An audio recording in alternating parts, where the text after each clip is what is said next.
Anda kembali bersama kami pemirsa. Kematian Sutrimo, pria yang diduga karungga Febri Adriansyah hingga kini masih belum terungkap. Ya, polisi tak menutup kemungkinan akan melakukan ekshumasi bila hasil penyelidikan kematian korban ditemukan tidak wajar.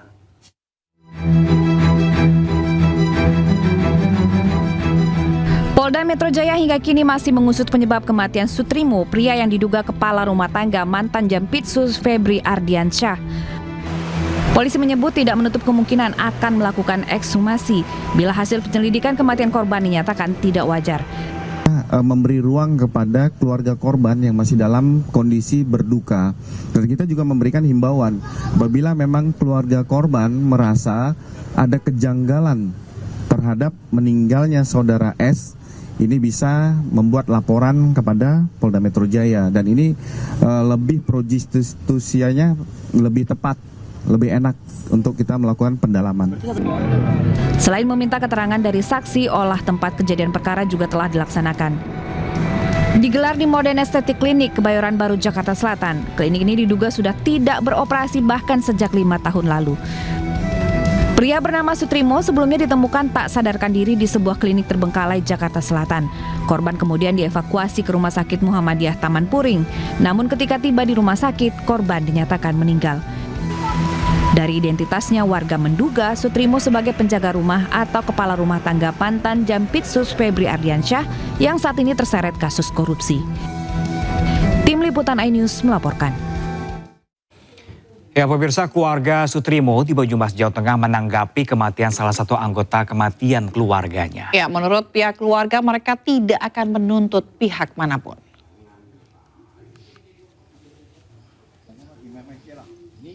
Rasa duka masih menyelimuti keluarga Sutrimo di Desa Ulahar Wangon, Banyumas. Menurut pihak keluarga, mereka tidak akan melakukan upaya hukum dan telah menerima kematian Sutrimo dengan ikhlas. Pria yang disebut-sebut sebagai pekerja rumah tangga mantan Jampitsus Febri Adriansyah ini diduga meninggal karena penyakit gula yang sudah akut. Jenazah korban telah dimakamkan pihak keluarga di TPU Wilahar pekan lalu. Ini punten gitu. Dan pemirsa, bagaimana perkembangan terkini dari kasus kematian pria yang diduga kepala rumah tangga mantan Jampitsus Febri? Kita akan bergabung dengan Indira Utomo yang akan melaporkan langsung dari Polda Metro Jaya. Ya, selamat siang Indira, apakah sudah ada pernyataan terkini dari kepolisian? Ya, selamat siang Zila dan juga Pram. Memang untuk pernyataan terkini dari Kabid Humas Polda Metro Jaya, kami masih terus menunggu update awak media di Polda Metro Jaya terkait pengusutan kasus kematian ex karungga Jampitsus Febri Adriansyah. Namun kemarin dari tim Puslap 4 melakukan tempat olah kejadian perkara di Klinik Morden, tepatnya di Kebayoran Baru, Jakarta Selatan. Dan untuk olah TKP ini sendiri memang dilaksanakan sejak pukul 1 siang. Yang mana polisi mulai masuk ke dalam polis line dan selesai itu pada pukul 2:15. Dan usai pemeriksaan, petugas juga membawa keluar sejumlah barang dari dalam Klinik Morden yang nantinya akan dibawa ke tempat Puslap 4. Penyidik juga sempat ditanyai oleh awak media apakah menemukan racun begitu di tempat kejadian, namun dari pihak penyidik membantah adanya temuan tersebut. Namun hingga kini polisi masih belum bersedia untuk mengungkap apa saja barang yang dibawa ke Puslap 4 untuk diteliti lebih lanjut. Dan dari Kasubnit Resmo Polres Jakarta Selatan juga mengatakan untuk hasil olah TKP nantinya akan sama-sama dibeberkan kepada awak media melalui Kabid Humas Polda Metro Jaya. Dan dari kami sendiri pantauan di lapangan untuk apa saja yang dibawa itu kemarin terlihat ada kotak hitam, kemudian tikar dan sejumlah barang yang memang dimasukkan ke dalam plastik. Dan apabila kita lihat lebih dalam lagi untuk kondisi klinik saat ini, memang kliniknya ini sudah terlihat tidak berpenghuni begitu. Terlihat dari atap plafon yang sudah jebol, kemudian sampah yang berserakan, dan warna cat yang memang sudah kusam. Dan pernyataan dari security yang memang kerja di dekat Klinik Morden tersebut mengakui bahwa klinik tersebut terakhir beroperasi pada saat pandemi COVID-19. Jadi sebenarnya sudah cukup lama. Dan berdasarkan keterangan dari mantan karyawan klinik Morden yang lainnya juga mengatakan bahwa Sutrimo ini sebelumnya pernah bekerja di klinik Morden kurang lebih 2 tahun dan Sutrimo juga sempat tinggal di klinik Morden tersebut untuk sehari-harinya. Dan apabila kita kilas balik sedikit pada 23 Juli lalu, tepatnya Kamis, itu Sutrimo ditemukan sudah tidak bernyawa di estetik klinik dan dibawa ke rumah sakit Muhammadiyah. Dan pada minggunya kepolisian langsung melaksanakan olah TKP dan dilanjutkan dengan olah TKP hari Senin, dan kami akan terus update perkembangannya kepada Anda Zila dan juga Pram. Baik, terima kasih Nirina Utomo melaporkan langsung dari Polda Metro Jaya. Selamat bertugas kembali. Sementara itu, pemirsa, kuasa hukum Febri Adriansyah menegaskan bahwa Febri tidak mendapatkan perlakuan khusus sebagai tahanan. Ya, tim kuasa hukum juga menilai masih banyak substansi hukum yang samar, termasuk kepemilikan dan sumber barang bukti yang jumlahnya fantastis tersebut. Hari ini saya sudah Ex-Jampitsus Febri Adriansyah di rutan KPK menerima kunjungan dari tim kuasa hukum Febri Diansyah. Kuasa hukum menyatakan kliennya dalam kondisi baik dan tidak mendapat perlakuan istimewa dalam rutan KPK. Ex-Jampitsus Febri Adriansyah juga meminta isu di publik dijelaskan, termasuk kepemilikan dan sumber barang bukti sitaan yang jumlahnya fantastis. Jadi poin utamanya adalah ada begitu banyak wilayah yang abu-abu, wilayah yang samar secara hukum saat ini yang belum clear. Tentu ini dari pandangan kami ya. Nah, wilayah yang samar-samar dan wilayah yang abu-abu inilah yang seharusnya bisa diklirkan dengan bukti-bukti yang ada. Itu kewenangan dari penyidik di Kejaksaan Agung. Kami menghormati kewenangan tim penyidik Kejaksaan Agung. Kejaksaan Tinggi Jawa Timur masih memburu tersangka lain dalam kasus dugaan korupsi di Kebun Binatang Surabaya senilai 10,2 miliar rupiah. Ya, hingga saat ini Direktur Utama Kebun Binatang Surabaya sudah ditetapkan sebagai tersangka.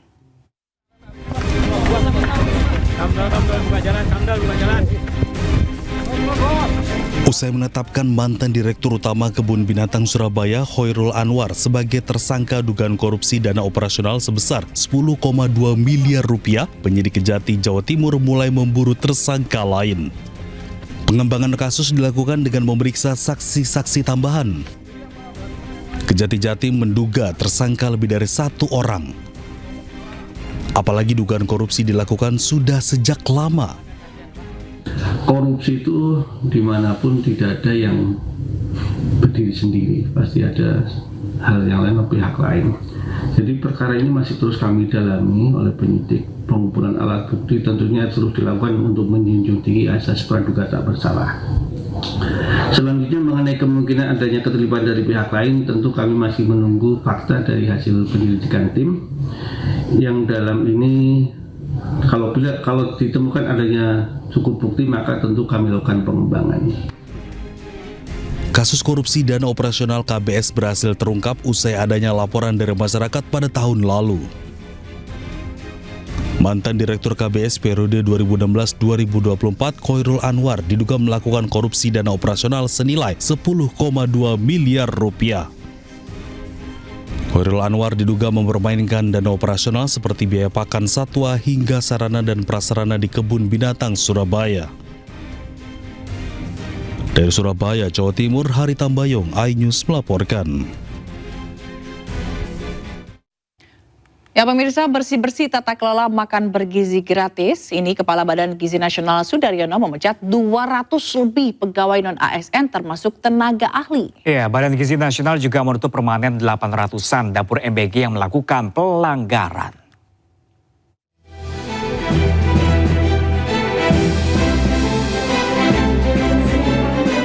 Belum sepekan dilantik, Kepala Badan Gizi Nasional Sudaryono mengumumkan tata kelola baru makan bergizi gratis. Sudaryono mulai bersih-bersih, diawali dengan memecat 261 pegawai non-ASN, termasuk di dalamnya 47 tenaga ahli. Ratusan pegawai diberhentikan karena pelanggaran, salah satunya karena tidak disiplin. BGN juga menemukan adanya 9 pelanggaran berat yang dilakukan oleh ASN dan P3K. Saat ini tengah proses pemecatan, serta 39 pelanggaran ringan yang tengah disangsi. Tidak hanya itu, 833 dapur MBG di berbagai wilayah Indonesia ditutup permanen dan tidak akan dibayar karena melakukan pelanggaran.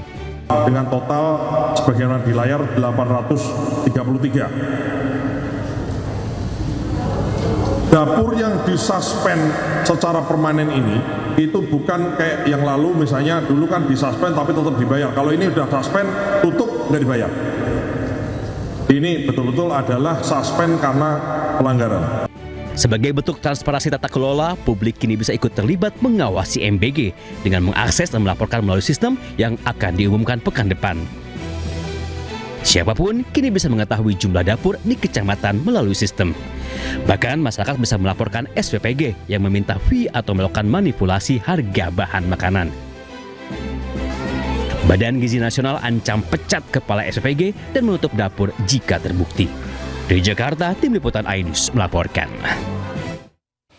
KPK menyebut ex-Bupati Kuantan Singingi, Suhardiman Ambi, mengumpulkan uang senilai $46.500 Singapura untuk diserahkan ke Menteri Kehutanan Raja Juli Antoni. Uang tersebut dikumpulkan dari anggota operasi unit desa yang bersumber dari sisa hasil usaha.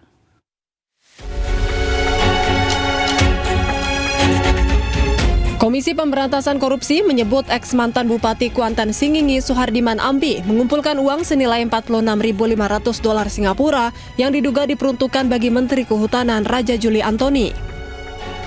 Juru bicara KPK Budi Prasetyo mengatakan uang tersebut dikumpulkan melalui perantara dari anggota koperasi unit desa yang bersumber dari sisa hasil usaha.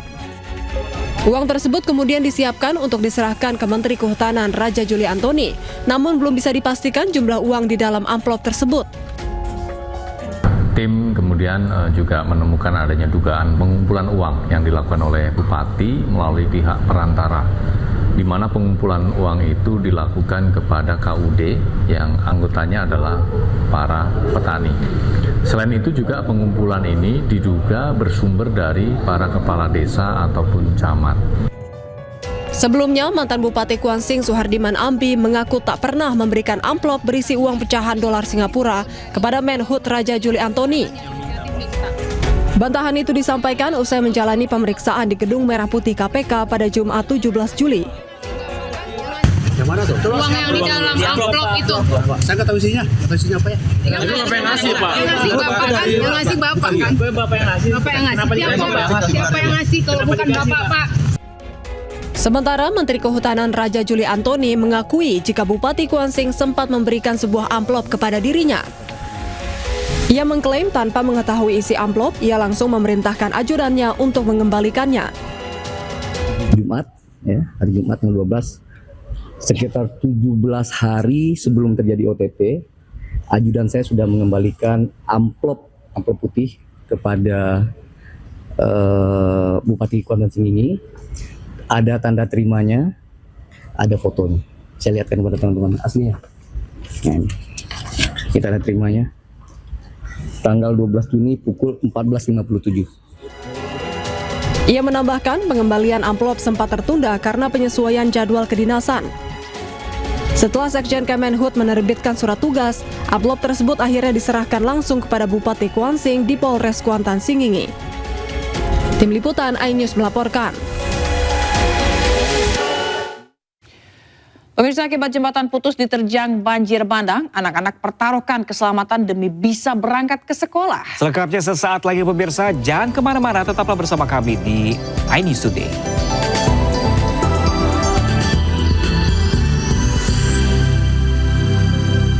Jawa Barat ini hangus terbakar. Ya, ratusan hektar lahan di Kota Waringin Timur dan Kota Palangkaraya, Kalimantan Tengah juga hangus terbakar.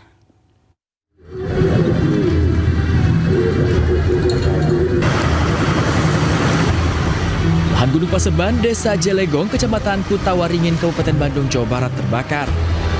Warga panik, khawatir api merembet ke permukiman. Banyaknya rumput kering membuat api cepat membesar.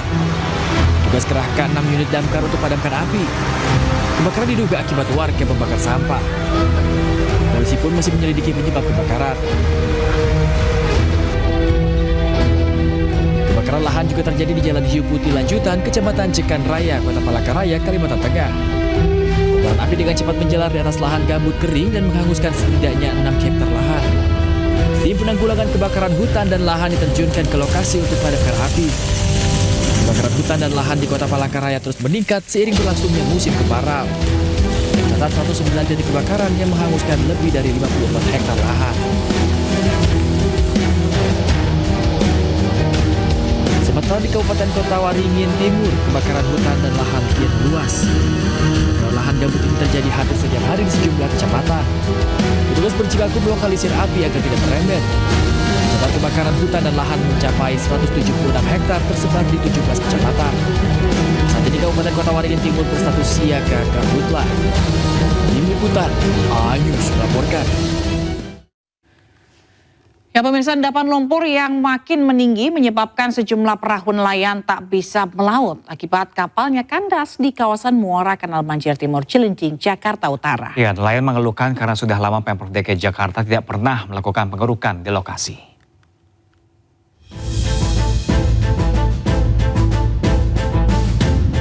Ketika air di Muara Kanal Banjir Timur surut, endapan lumpur tebal atau sedimen terlihat di sepanjang permukiman nelayan Marunda Kepu, Cilincing, Jakarta Utara. Bahkan akibat tebalnya endapan, sejumlah perahu milik nelayan kandas dan terjebak hingga nelayan tak bisa melaut. Warga mengeluhkan jika endapan lumpur ini akibat tidak adanya pengerukan dari dinas terkait, sehingga lumpur kian hari semakin tebal. Bahkan di sejumlah titik endapan sudah membentuk seperti daratan.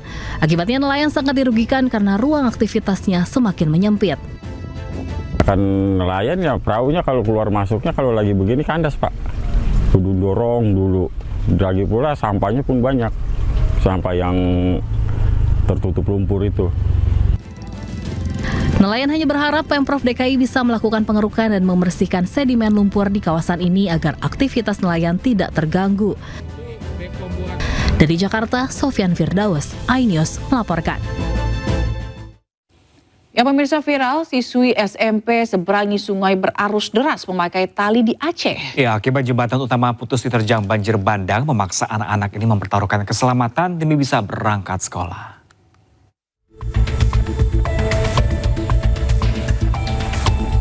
Sebuah video memperlihatkan seorang siswi sekolah menengah pertama nekat menyeberangi sungai berarus deras hanya dengan menggunakan seutas tali di Aceh.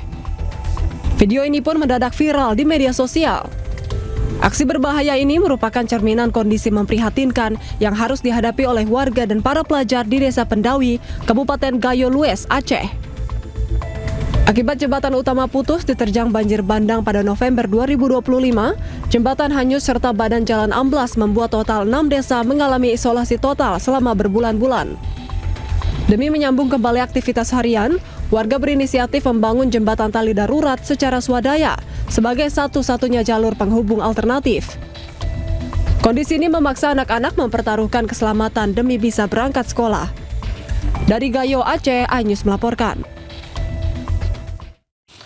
Kita ke informasi selanjutnya pemirsa. Harimau putih bernama Anggun yang menjadi daya tarik kebun binatang Semarang dinyatakan mati. Satwa langka itu mengalami infeksi diduga akibat kesalahan prosedur anestesi oleh tim perawat satwa.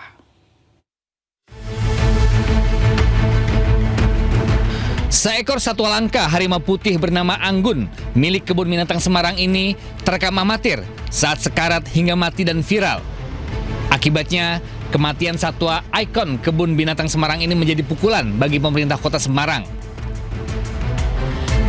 Diduga penyebab kematian dipicu kesalahan prosedur anestesi yang memicu abses hingga infeksi parah di bagian leher. Kehilangan ini pun sangat disesalkan karena selama ini Anggun menjadi ikon dan daya tarik wisatawan datang ke kebun binatang Semarang. Wali Kota Semarang pun meminta dilakukan penyelidikan menyeluruh untuk mengetahui penyebab pasti yang melatar belakangi kematian Anggun. Selain itu, diharapkan hasil penyelidikan bisa menjadi bahan evaluasi petugas yang bertanggung jawab dalam perawatan satwa. Dari Semarang, Jawa Tengah, Wisnu Wardana, iNews melaporkan. Pemirsa, 10 orang tewas dan 23 lainnya luka-luka akibat banjir bandang yang menerjang kawasan wisata Suang Simen di barat laut Provinsi Gansu, China. Informasi selengkapnya akan hadir usai jeda, tetaplah bersama kami.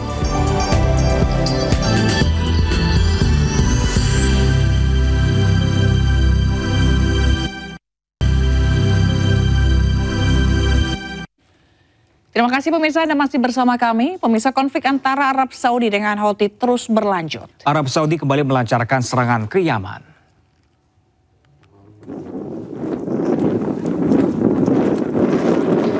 Pasukan Houthi di Yaman berhasil menembak jatuh sebuah drone Akinci buatan Turki. Drone ini dioperasikan oleh Arab Saudi. Drone jatuh dan terbakar di wilayah padang pasir Yaman. Drone Akinci merupakan pesawat tanpa awak berteknologi tinggi dengan nilai sekitar 20 juta dolar Amerika Serikat.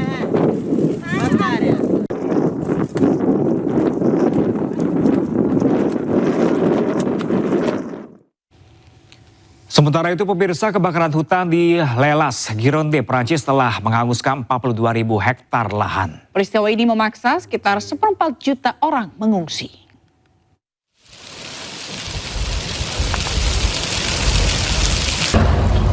(2.500) petugas damkar dikerahkan untuk memadamkan api yang melalap lahan dan permukiman warga di Bordeaux, Prancis. Selain petugas damkar, 18 pesawat, 1.500 personel militer, 1.200 polisi juga dikerahkan untuk memadamkan api. 115.000 hektar lahan telah terbakar di seluruh Prancis sejak awal tahun 2026.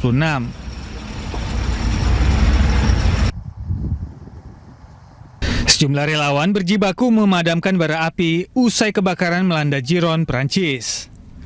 Setidaknya 250 rumah telah hangus terbakar di seluruh Giron. Kebakaran di Giron juga menghanguskan 42.000 hektar lahan. En fait, on arrose les tourbes pour éviter que ça reparte. Donc on essaie de faire tout le tour du point qui a brûlé là. Parce que si vous faites rien, qu'est-ce qui se passe? Ça peut continuer à prendre et puis embraser la forêt qu'il y a derrière. Sebanyak 175 rumah di kota La Porte, Bordeaux, Prancis hancur usai kebakaran melanda wilayah ini. Akibat bencana ini, 250.000 orang di Prancis terpaksa dievakuasi.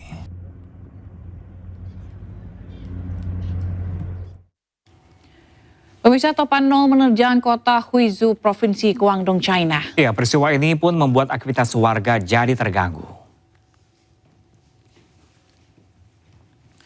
Topan nol membawa hujan lebat, angin kencang, dan gelombang laut tinggi menerjang kota Huizhou dan seluruh wilayah di Provinsi Guangdong, China. Sejumlah rekaman video menunjukkan hembusan angin kencang dan hujan deras menerjang berbagai lokasi termasuk fasilitas pembangkit listrik. Menurut pihak berwenang, topan nol yang ke-12 tahun ini mendarati Huizhou sejak Minggu pagi membawa cuaca buruk ke Guangdong dan Provinsi Fujian.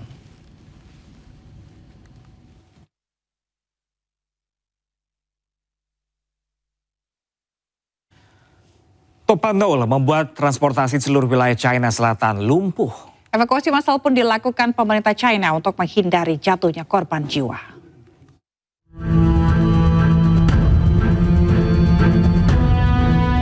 Pemerintah China mengaktifkan respon penanggulangan bencana nasional setelah topan nol menghantam Provinsi Guangdong. Topan yang membawa hujan deras disertai angin kencang membuat seluruh transportasi lumpuh di seluruh China Selatan. Lebih dari 800 penerbangan dibatalkan, sementara para penumpang menunggu di dalam gedung terminal bandara untuk berlindung dari topan. Evakuasi massal pun dilakukan guna mencegah jatuhnya korban jiwa. Tim penanggulangan bencana Tiongkok mengirim sejumlah tim ke daerah yang terkena dampak dan melakukan evakuasi massal untuk menghindari jatuhnya korban jiwa. Pemerintah China pun melokasikan 100 juta yuan untuk memperbaiki infrastruktur dan fasilitas umum yang rusak.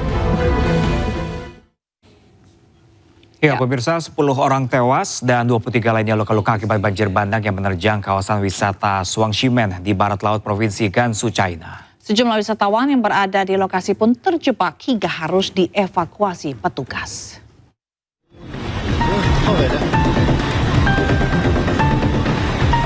Rekaman video menunjukkan air banjir menerjang lokasi wisata Shuangximen di barat laut Provinsi Gansu, China.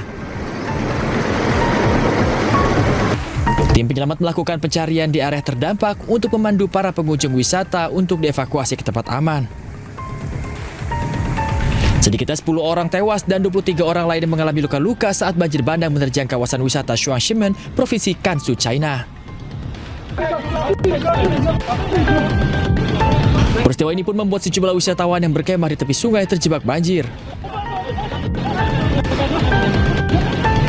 Sebanyak 247 orang dievakuasi, sementara korban luka dibawa ke rumah sakit di seluruh wilayah tersebut. Pihak berwenang China menjelaskan banjir bandang terjadi akibat curah hujan lebat di hulu sungai di kota Huichuan.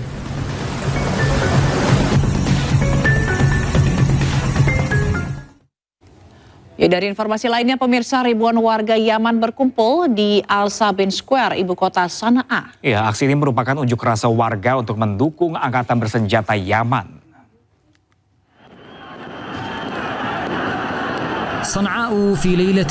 Warga Yaman menggelar unjuk rasa massal untuk mendukung angkatan bersenjata yang mengumumkan larangan pelayaran atau blokade maritim yang menargetkan Arab Saudi. Aksi ini terjadi sebagai balasan atas blokade dan serangan udara yang dilakukan oleh pihak koalisi pimpinan Saudi terhadap Bandara Internasional Sana'a di Yaman. Blokade ini akan mengancam jalur pelayaran vital Selat Bab al-Mandeb, tempat lalu lintas minyak mentah dan perdagangan global, melintasi terusan Suez. Juru bicara militer Yaman, Jenderal Yahya Sari, menyatakan bahwa blokade laut bagi kapal-kapal terkait Arab Saudi akan segera berlaku.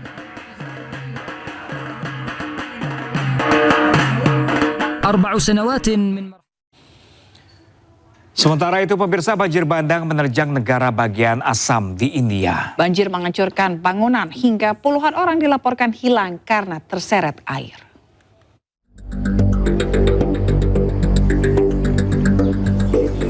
Banjir bandang dahsyat telah menghancurkan distrik Sivasagar di India, merusak properti dan meninggalkan jejak lumpur dan puing-puing di negara bagian Assam Timur Laut. Bangunan runtuh, kendaraan hancur, dan tumpukan puing berserakan saat warga setempat memeriksa dampak bencana tersebut. Seluruh titik kota tersebut terendam dalam hitungan jam ketika air banjir menerjang daerah tersebut. Hewan ternak warga pun tewas akibat bencana ini, sementara sejumlah keluarga kekurangan makanan atau air. Warga setempat mengatakan beberapa orang hanyut terseret banjir. Sementara lumpur tebal dan bangkai ternak yang mati kini menutupi sebagian besar wilayah desa yang terdampak. Pihak berwenang mengaitkan banjir tersebut dengan curah hujan ekstrim dan hujan deras yang dilaporkan terjadi di perbukitan Nagaland. Menurut Otoritas Manajemen Bencana Negara bagian Assam, hampir 655.000 orang masih terdampak di 6 distrik. Sementara jumlah korban jiwa akibat banjir tahun ini telah meningkat menjadi 66 orang. Dengan cepat melahap 3 ruangan sekolah dasar negeri 1 Batanghari, Kecamatan Rawapitu, Kabupaten Tulang Bawang, Lampung. Petugas dibantu warga berjibaku memadamkan api dengan alat seadanya. Api baru dapat dipadamkan setelah 2 jam kemudian usai melahap seluruh isi ruangan. Kebakaran terjadi ketika sekolah sudah dalam keadaan kosong. Kebakaran diduga akibat korsleting listrik di ruang perpustakaan sekolah. Kebakaran di Pasar Bayat. Kebakaran melanda Pasar Sidoarjo Bayat, Klaten, Jawa Tengah. Api cepat membesar dan merembet meludeskan 24 kios pedagang. 3 unit armada pemadam kebakaran diterjunkan ke lokasi untuk memadamkan api. Belum diketahui pasti penyebab kebakaran karena saat kejadian pasar sudah tutup, namun diduga akibat korsleting listrik. Polisi masih menyelidiki penyebab pasti dari kebakaran ini. Mobil udah nampak, udah kelihatan nih, guys. Sebuah mobil travel jurusan Padang Jambi terjun dan tercebur ke aliran Sungai Batanghari di Desa Benteng Rendah, Jambi. Petugas gabungan bersama warga kemudian mengevakuasi para penumpang. 1 orang penumpang meninggal karena terjebak di dalam kendaraan yang tenggelam. 1 penumpang dan sopir selamat namun mengalami luka ringan. Dugaan sementara kecelakaan terjadi karena pengemudi kelelahan dan mengantuk hingga hilang kendali saat melintasi kawasan Desa Benteng Rendah.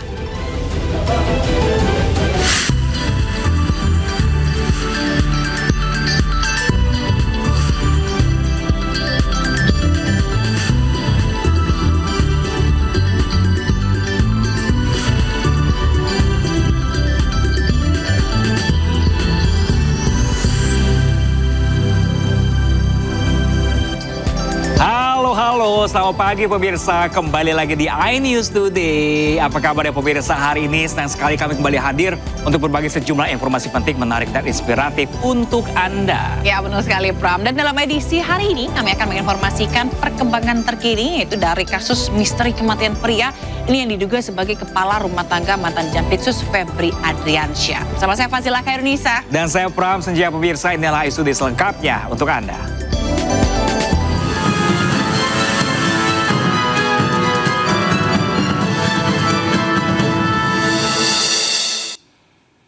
Ya pemirsa, kita awal informasi pagi hari ini dari parade budaya yang berlangsung di Ponorogo, Jawa Timur ini diwarnai dengan kericuhan. Ya, ratusan pengunjung yang hadirin terlibat saling rebut produk perawatan kecantikan yang dibagikan oleh penyelenggara.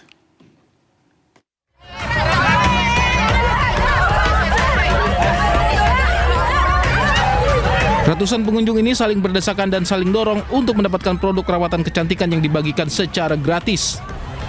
Meski harus berdesakan dan bahkan terinjak, namun warga tetap antusias berusaha mendapatkan produk kecantikan tersebut. Aksi saling rebut ini terjadi di alun-alun Ponorogo saat digelar acara parade budaya oleh salah satu produk kecantikan. Menurut pihak penyelenggara, rencananya produk akan dibagikan secara tertib, tetapi karena jumlah pengunjung yang membludak, sehingga antrean tidak bisa dikendalikan. Warga pun berharap kedepannya acara melibatkan petugas keamanan agar berlangsung tertib dengan tetap mengutamakan keselamatan. Dari Ponorogo, Jawa Timur, Ahmad Subeki, iNews melaporkan. Pemirsa, sejumlah pengendara sepeda motor terjatuh saat melintasi Jalan Inspeksi Kalimalang, Kabupaten Bekasi, Jawa Barat. Ya pemirsa, diduga kecelakaan dipicu tumpahan material coran dari kendaraan pengangkut pemirsa.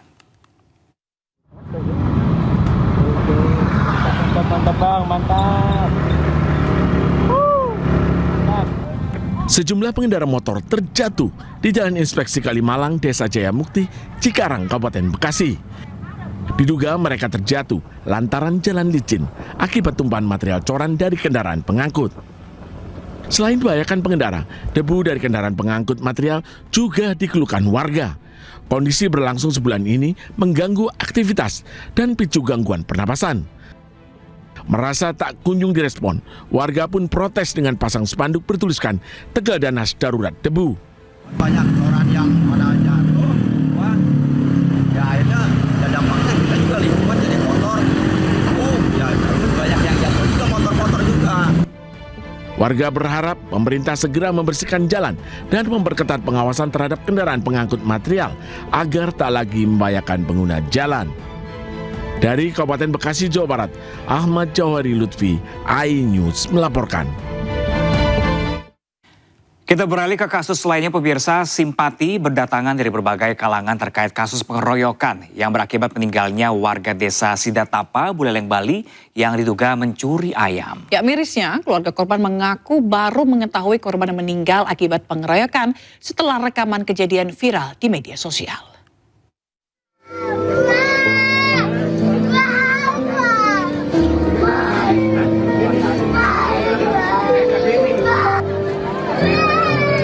Duka mendalam masih menyelimuti keluarga KD, pria yang tewas dikeroyok massa usai diduga melakukan pencurian ayam di wilayah Juwok Legi, Tabanan, Bali, Jumat lalu. Miris, keluarga korban mengaku awalnya tidak mengetahui korban meninggal akibat pengeroyokan. Keluarga korban baru mengetahui fakta bahwa korban meninggal setelah dikeroyok massa setelah rekaman kejadian viral di media sosial. Karena saya kirain ya matinya mati biasa gitu. Artinya dari pihak kepolisian tidak menjelaskan langsung kalau ini korban meninggal karena dikeroyok gitu Pak? Tidak. Nyampe dari rumah itu udah lagi seharinya itu baru kelihatan di medsos adanya muslim itu udah kaget tadinya saya. Awalnya saya menandatangani perdamaian, akhirnya istri almarhum tidak terima dia. Ini itu ya. Kondisi. Ya karena kelihatan kondisinya suaminya itu ya, seperti itu. Kasus menyayat hati ini viral dan mengundang gelombang simpati masyarakat. Sejak Senin pagi, bantuan dari berbagai pihak terus berdatangan ke rumah duka KD, Desa Sidatapa, Buleleng, Bali. Termasuk bantuan deposito, sembako, sepeda motor, dukungan pendidikan, dan lain sebagainya. Sementara polisi mengamankan 5 tersangka yang diduga melakukan aksi massa hingga korban tewas. Polisi pun tengah lakukan pemeriksaan terkait peran masing-masing tersangka. Sejumlah barang bukti diamankan, diantaranya potongan besi dan bambu, serta pakaian yang digunakan pelaku menganiaya korban. Dari Buleleng, Bali, Indira Ari, iNews melaporkan. Ya, sementara itu pemirsa, kasus tewasnya Satpam Perum Jasa Tirta II Waduk Jatiluhur dengan tangan terbogor di Purwakarta, Jawa Barat ini masih menjadi misteri. Ya, polisi memeriksa 15 saksi untuk mengungkap kasus tersebut.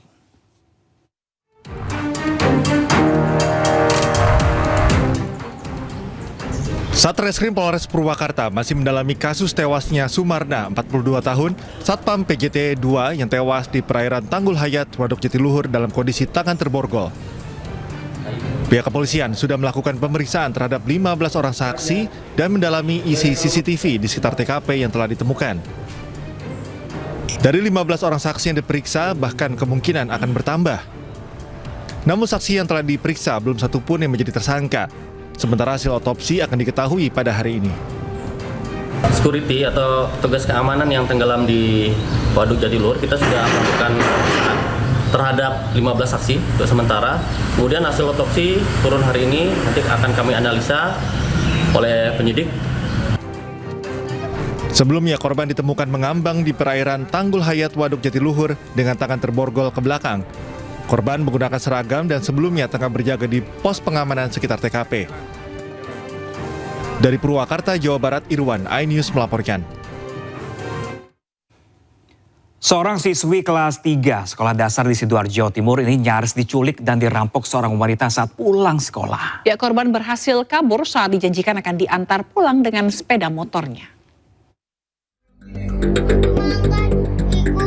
Bocah perempuan 9 tahun ini mengaku nyaris menjadi korban penculikan dan perampokan saat pulang sekolah. Ia mengaku disapa wanita tidak dikenal yang mengajaknya pulang bersama menggunakan sepeda motor. Siswi kelas 3 sekolah dasar ini juga mengaku perhiasan yang nyaris diambil wanita tersebut. Korban dan temannya berhasil kabur saat diikuti pelaku sepanjang perjalanan pulang ke rumah. Ya, nanti saya ambilkan antingnya sama sekalian ngukur baju. Tapi ini anting kamu saya lepas dulu, nanti tak ganti sama kayak punya teman kamu gitu. Dilihatnya yang sila itu, dilihat dia nyadar kalau kok pegang-pegang anting dia terus nggak mau, dia nggak mau gitu. Terus sempat teriak, mungkin suaranya anak saya kan keras. Nah itu teriak mungkin, terus ibunya yang pelaku itu mungkin ya agak grogi kalau anak ini teriak, takutnya kedengeran warga mungkin ya. Meski orang tua korban belum melaporkan dugaan percobaan penculikan dan perampokan ini, polisi telah menemui korban. Polisi masih menyelidiki kasus ini dan mencari rekaman kamera pengawas di sekitar lokasi guna mengungkap ciri-ciri pelaku. Dari Sidoarjo, Jawa Timur, Pramono Putra, iNews melaporkan. Kantor Urusan Agama Kecamatan Kesambi, Cirebon, Jawa Barat disatroni maling. Ya, sebanyak 177 belangko buku nikah dilaporkan hilang. Kantor Urusan Agama di Kecamatan Kesambi, Kota Cirebon, Jawa Barat disantroni maling. Bukan uang ataupun barang elektronik, pencuri justru menggasak belangko buku nikah sebanyak 177 paket yang tersimpan di sebuah laci di ruang kepala kantor. Selain mengambil dokumen penting, pelaku juga merusak pintu samping kiri kantor serta membobol laci tempat penyimpanan belangko. Dari hasil pemeriksaan awal, pelaku diduga masuk melalui pintu samping kantor dengan cara mencongkel.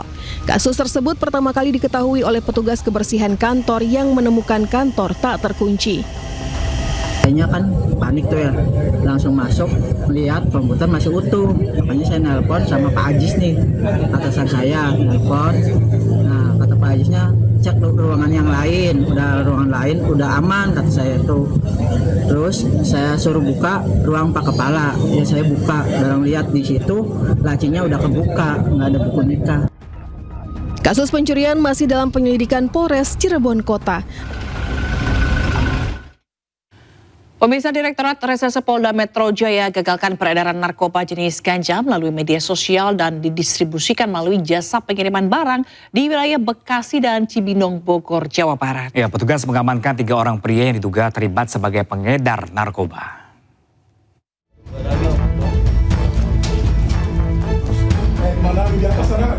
Petugas Unit 5 Subdit 1 Ditres Narkoba Polda Metro Jaya menangkap 3 orang pria pengedar ganja di sebuah kontrakan di kawasan Pabuaran, Cibinong, Bogor. Para pelaku berinisial O, T, dan I tak berkutik saat petugas menggerebek mereka bersama barang bukti narkoba jenis ganja siap edar di lokasi. Pengungkapan ini berawal saat tugas melakukan operasi siber dengan melihat adanya dugaan peredaran narkoba melalui akun media sosial Instagram yang menawarkan narkoba melalui daring.